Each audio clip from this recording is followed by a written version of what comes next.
Hi everyone, this video is about easiest way to get a foreign university scholarship. So without wasting time, let's get started. Apart from getting a foreign qualification, every student wish to get a monthly personal living allowance or stipend to cover their accommodation and living expenses. In other words, student needs a funding source to fund their study in the foreign university. Broadly speaking, funding sources can be of two types.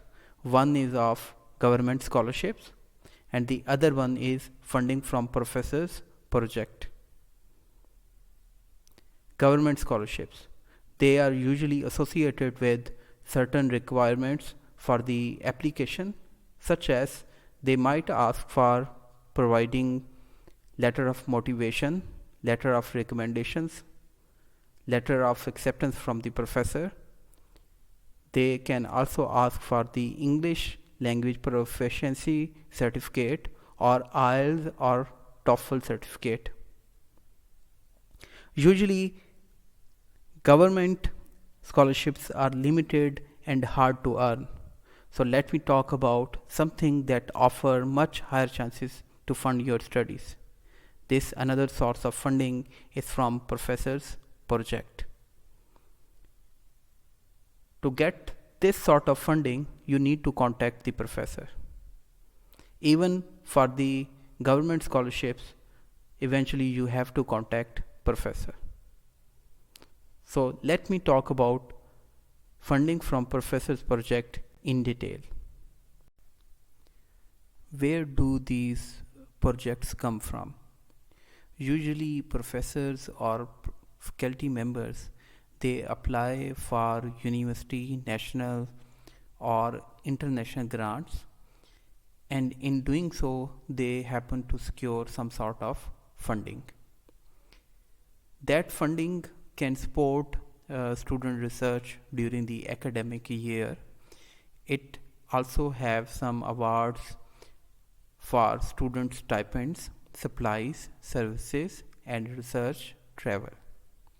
In short, in developed countries, faculty members or professors have secured some sort of funding at some stage that can fund your studies.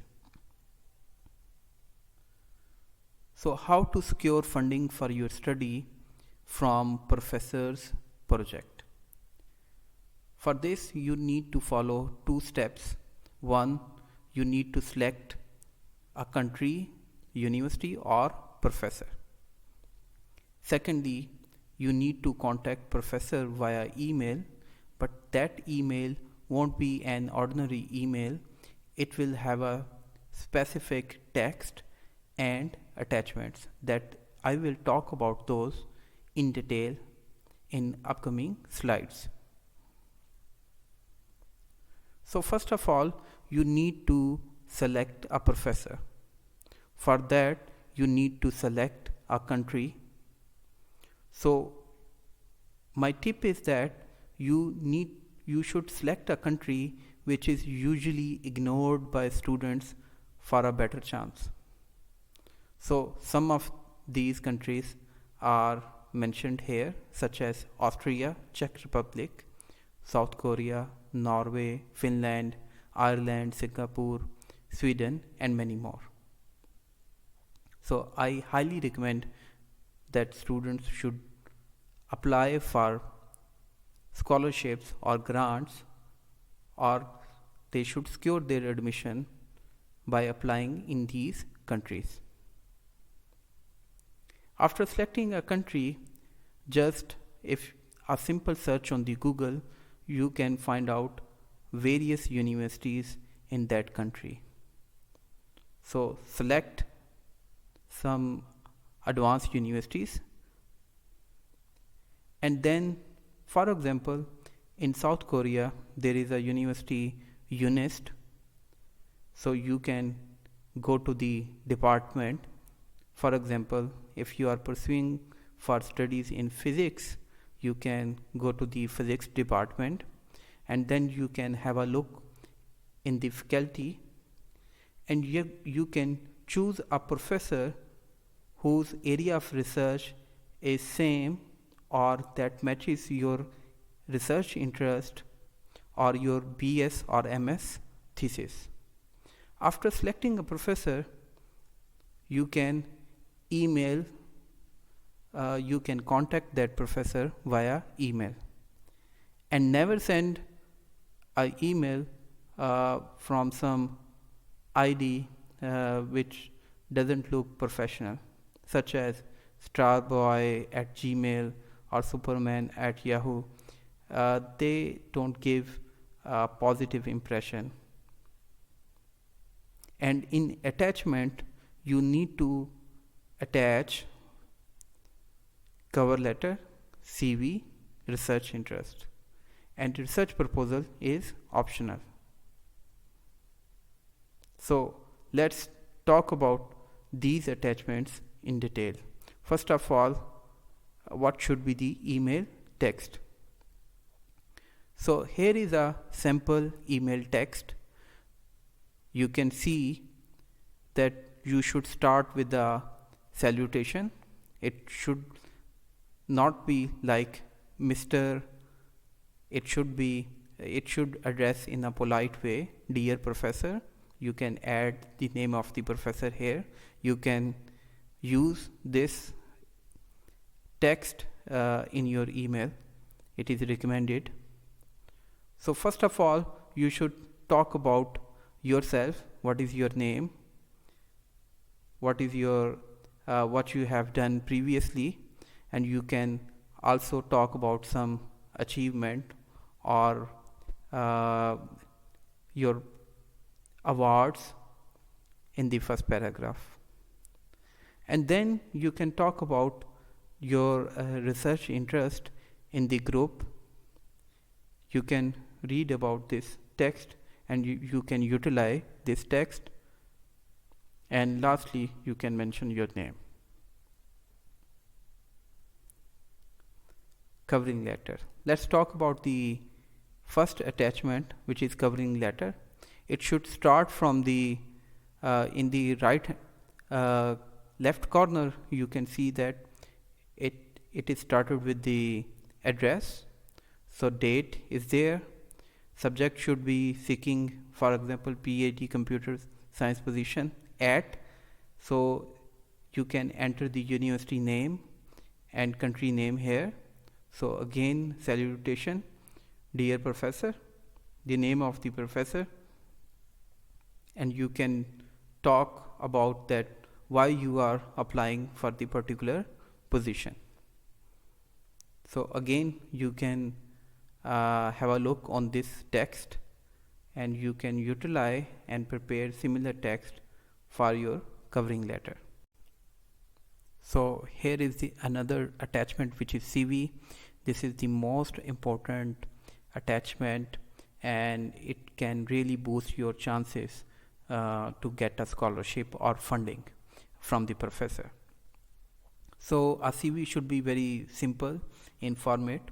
So this is one of the format that I like and I recommend it to students.